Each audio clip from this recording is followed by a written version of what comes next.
Всім привіт! Всі знають, як я люблю смажити шашлики, люблю коптити м'ясо. Але по-справжньому хорошої коптильні в мене ніколи не було. І от компанія Древос номер 1 в Україні вирішила надіслати мені на огляд ось таку посилочку. Що тут в посилці, я ще не знаю, але здогадуюсь, що там. Зараз ми з вами будемо її розпакувати і дивитися, що це таке.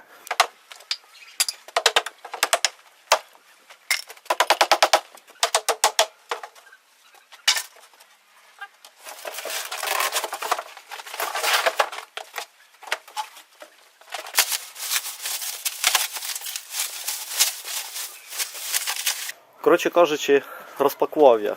Я просто в захваті. Таку коптильню. Я завжди мріяв про неї. Не знаю, мабуть, якби не війна, я б зараз і купив би таку.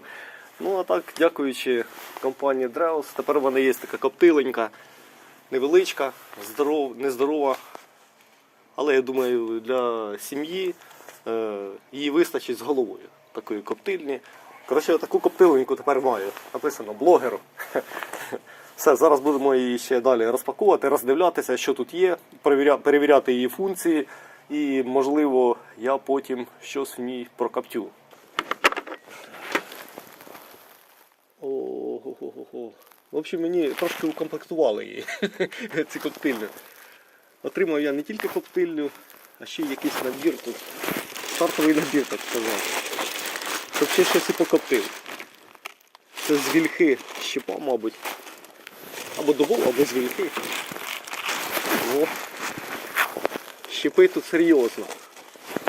Так що можна вже буде закоптити щось. Якісь крильця. Так, це що у нас? Нержавіючі трубки, мабуть, сюди. Як ви бачите, коптильня зсередини вся оббита нержавійкою. Дуже гарно. Ковані ручки. Ну так, цивільно виглядає. Панель управління польотами. Написано мережа, тен, компресор, вентилятор. І стоїть термоконтролер, який стримує температуру.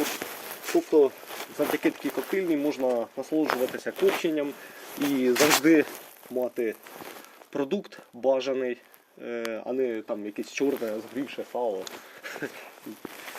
Давайте подивимося, що тут ще є. Так, що тут ще є? Це компресор. Інструкція, гачки, піддон і димогенератор. Опа, це димогенератор. Всім цим зараз ми будемо ще вчитися користуватися. Перевірю всі функції. Ось такий вигляд вона має зсередини. Ото тен, там. Це решітка. От. На яку можна класти якесь там м'ясо, ще щось. Зсередини також вона оббита нержавійкою вся, он там тен, піддон, ззаді є вентилятор. Дах коптильний зроблений із профнастилу, тобто її можна тримати на вулиці, дощ їй не страшний. Це димоход, задвижка тут є, це мережевий кабель, який підключається. Позаду, як ми бачимо, є тут такий вентилятор. Це робиться для того, щоб була аерація повітря в коптильні, тобто продувалася вона. Ось це місце для димогенератора. Ось спеціально тут з нержавійки. Сюди вставляється димогенератор і він туди дим напускає. Так, тут попереду, що у нас? Попереду, як ми бачимо, це панель така є. І на цій панелі тут є терморегулятор, щоб виставити температуру. От, це мережа, пакетник тут стоїть, щоб вмикати її. Тен, щоб задіяти, щоб нагрівати всередині. Компресор, це щоб з димогенератора дим наганяти. Та вентилятор, про який я вже казав, через який можна видувати звідси або просушувати м'ясо перед копченням. Так. Виглядає дуже гарно, дуже цивільно.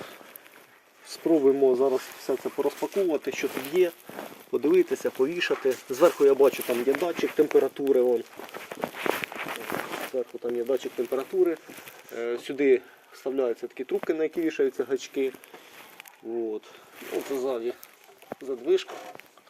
Ось. Щоб вентилятор так відкривати, закривати. Так, це зрозуміло. Опа. Ну це тен.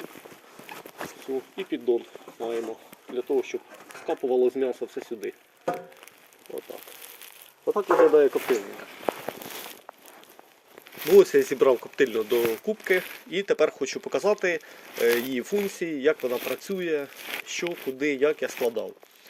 По-перше, це димогенератор та компресор. Оце називається димогенератор, ось це називається компресор. Компресор вмикається ось сюди, у цю розетку. Вона тут спеціально для компресора зроблена. Я її підвішав на корпус коптильні, прикрутив, вона з'ємна буде. З'ємний компресор буде тут, от ось так він буде чіплятися. Димогенератор теж з'ємний, його я прикрутив ось на ці гвинти. Сюди, в димогенератор сюди засипається щепа. Я сюди засиплю щепу букову, люб'язно предоставлену компанією, щоб показати вам, як воно все це працює. Значить, як це працює? Сюди насипається щепа, через оці ось отвори підпалюється і за допомогою компресора через оці шланги нагнітається сюди повітря, яке разом з димом заходить до коптильні. Тепер коптильня зсередини. Ось он той патрубок, він йде від димогенератора. Туди виходить дим. Оце у нас тен, який створює температуру для копчення. Ну і піддон для жиру, щоб скапувало з вашого м'яса сюди, а не на тен, не на підлогу коптильні. Це решітка, на якій можна сушити або вялити м'ясо, рибу.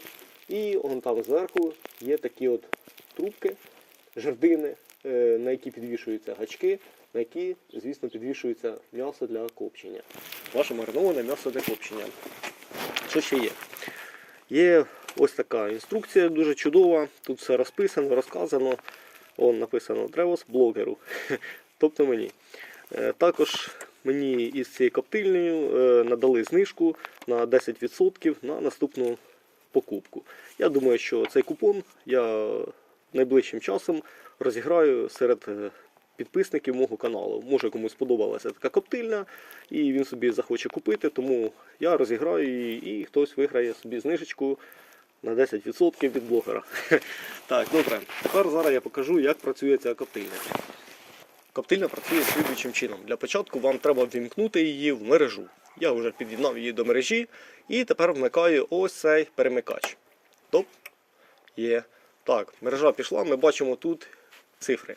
Що це за цифри? Цифри – це температура, яку показує датчик всередині коптильні. Ну, на даний момент ось така температура на вулиці, сьогодні холодно, але завдяки тому, що коптильня утеплена, тут під нержавіючою обшивкою є утеплювач. Тобто це така всепогодна, за допомогою цієї коптильні можна цілий рік коптити на вулиці і без проблем. Так, зараз ми закриємо її коптильню і покажемо далі, як будемо ми її вмикати. Так, вімкнули мережу. Далі на терморегуляторі нам показує температуру всередині коптильні. Нам треба виставити температуру для копчення. Ну, тут вже виставлено 40 градусів, але ми можемо меншу температуру робити. От. Зменшувати або збільшувати. Можемо поставити 70 градусів і зробити гаряче копчення, наприклад, якихось крилець. Отак, виставляємо 40 градусів і нажимаємо знову цю клавішу. Все. При копченні, коли вимкнете температуру, тобто тен почне нагрівати об'єм всередині коптильні і тут почне збільшуватися температура. Це також робиться для просушки м'яса перед копченням, щоб воно не було мокре, щоб воно не гірчило, щоб правильно закоптилося. От, бачите, температура вже почала зростати, тобто там тен вже почав гріти.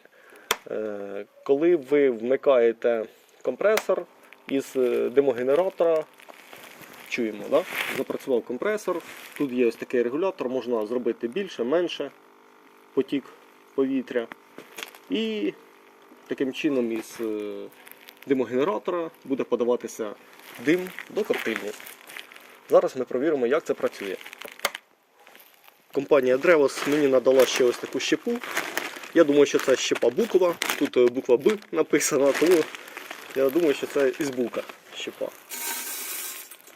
Ось це димоход. На димоході відкриваємо заслоночку, оп, для того, щоб дим вільно виходив сюди, через димар.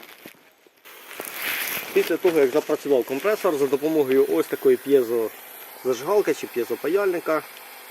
Підпалюємо ось тут щепу з обох сторін. Є такі отвори з обох сторін димогенератора. Ось тут і ось тут. Щепу гарно розпалюємо.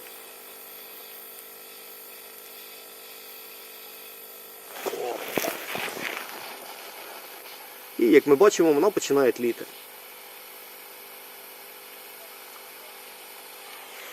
Все розпалили. Добре розпалилося. Бачимо, щепа тліє. І все, зараз вже піде димочок.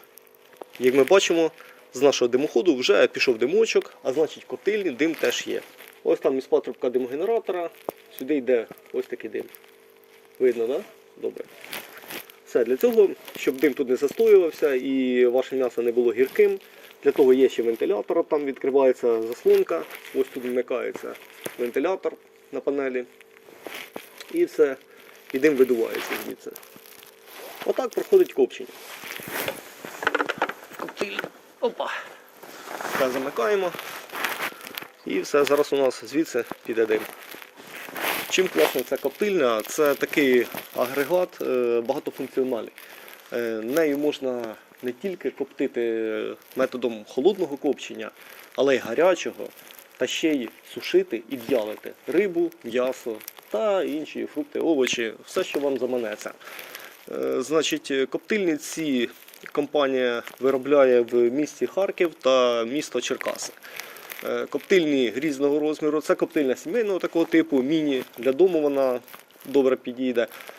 Але є коптильні із великою загрузкою м'яса, навіть там для малого бізнесу, такі, можна сказати, є на 100, на 200 кг загрузки м'яса, є трішки менші, це, мабуть, саме менше. Тут 5-7 кг м'яса, мені цього буде достатньо. Я думаю, якщо буде недостатньо, то я придбаю трішки більше. Про об'єми коптильні я вже розказував. Є ось такі міні-коптильні 5-7 кг, є 25, 30, 40, 50, 100, 200 і можливо і більше, якщо вам потрібно, компанія зробить. Комплектація коптилень теж відрізняється. Бувають коптильні, отак, як у мене, обшиті нержавійкою зсередини. Да й взагалі коптильня зроблена в приємних таких кольорах, зроблена вона з дерева та нержавіючої сталі. Коптильні бувають утеплені, бувають з тенами, конвекції, електростатикою, з колесами, з додатковими столиками та інші прибамбаси до коптильні є. Все це за ваші гроші, ви можете замовити додатково і зробити собі максимальну комплектацію і майже не приймати участь в копченні, тільки завішувати м'ясо і вона за вас все зробить сама. От така от штукенція. Ну, значить, щоб не бути голослівним, зараз я вже приготував ось 2 кг таких маринованих крилець, прив'язав їх на нитку і зараз підвішаю коптильну і спробую перше своє копчення зробити. А надалі, якщо вам буде цікаво, я буду показувати рецепти, буду показувати, як я буду коптити в цій коптильні, всякі кабаносики, в'ялити м'ясо, рибку, ну і так далі. Все, що можна в'ялити або коптити. Ну, поїхали. Для першого разу, я думаю, досить, а далі продовження буде.